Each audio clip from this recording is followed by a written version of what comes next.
The broadcast began at 14:47 Universal Time Coordinated on a Tuesday afternoon. Every screen on Earth, from the smallest smartwatch to the largest stadium displays, flickered and died, replaced by a single, haunting image. The Zenari had arrived. Commander Elena Vasquez stood in the Global Defense Initiative's war room, her knuckles white against the edge of the console. Around her, analysts frantically worked to regain control of the hijack systems, but it was futile.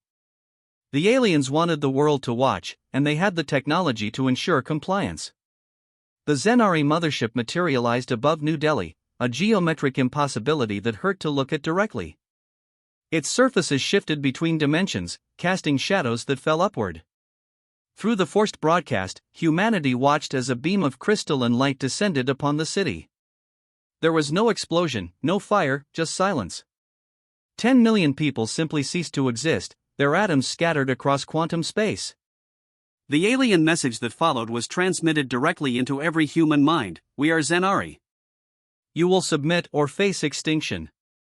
This demonstration proves our superiority. Respond within one solar rotation. Dr. James Chen, Earth's leading xenobiologist, stood beside Elena in the war room. His face was ashen.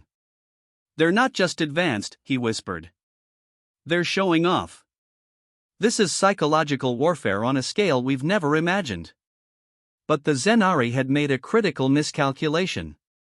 They assumed humanity would respond like the other species they had conquered, with fear, with surrender, with desperate pleas for mercy. They didn't understand that humans possess something unique, a capacity for cold, calculated rage that transcended survival instinct. Within hours, the world's governments activated Protocol Nightfall, a contingency plan so classified that only 12 people knew of its existence.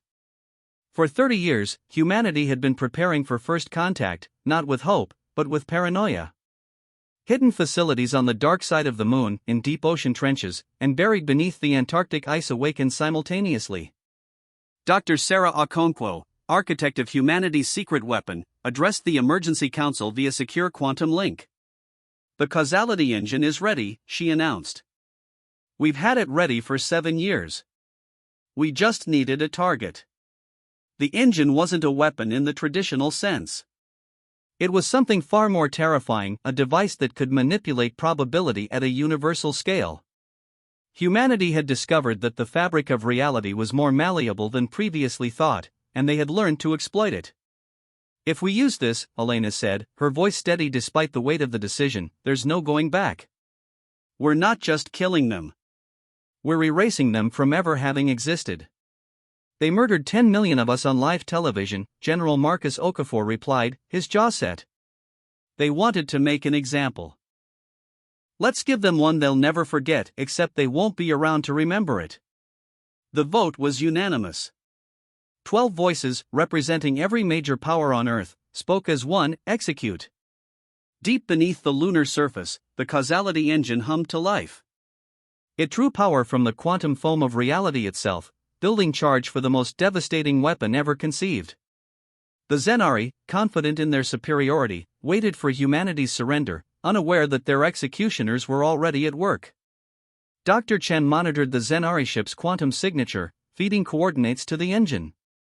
They exist partially outside our spacetime, he explained. That's how they've been so successful. They attack from dimensional angles we can't easily defend against. Can the engine reach them there? Elena asked. Chen smiled grimly. The engine doesn't reach. It rewrites. We're not targeting where they are, we're targeting where they ever were. At 23:15 Universal Time Coordinated, the causality engine fired. There was no visible beam, no explosion, no dramatic flash of light. Reality simply adjusted. The Zenari mothership didn't explode. It didn't disappear. It had never existed at all. The broadcast that had terrorized humanity moments before became a phantom memory, fading like a dream upon waking. New Delhi stood intact, its 10 million citizens going about their lives, unaware they had briefly been erased from existence. But the engine didn't stop there. Following the quantum trail backward through space and time, it found the Zenari homeworld, an artificial construct orbiting a dying star 3,000 light-years away. It found their colony worlds, their outposts, their empire spanning 40 star systems. And methodically, with the cold precision of a surgeon's scalpel, it erased them all. The Zenari had boasted of conquering 200 species across 10,000 years. Now, those species remembered different histories, ones where the Zenari had never come, where their worlds had developed uninterrupted, where their peoples had never known slavery. In the war room, Elena watched the probability calculations stabilize. Where there had been evidence of an alien threat, now there was nothing. The Zenari hadn't been defeated, they had never been. Should we feel guilty? Dr. Chen asked quietly. We just committed genocide on a scale that defies comprehension. An entire species, their history, their culture gone. Elena stared at the empty screens. They gave us a choice, submit or die. They wanted to teach us about superiority. She turned to face him, her eyes hard. We taught them that there are things in this universe more terrible than death. Oblivion. Complete erasure. Not even being a warning to others because no one remembers you existed. General Okafor stood. Protocol Nightfall stipulates that all records of the engine be sealed. This never happened. The Zenari never happened.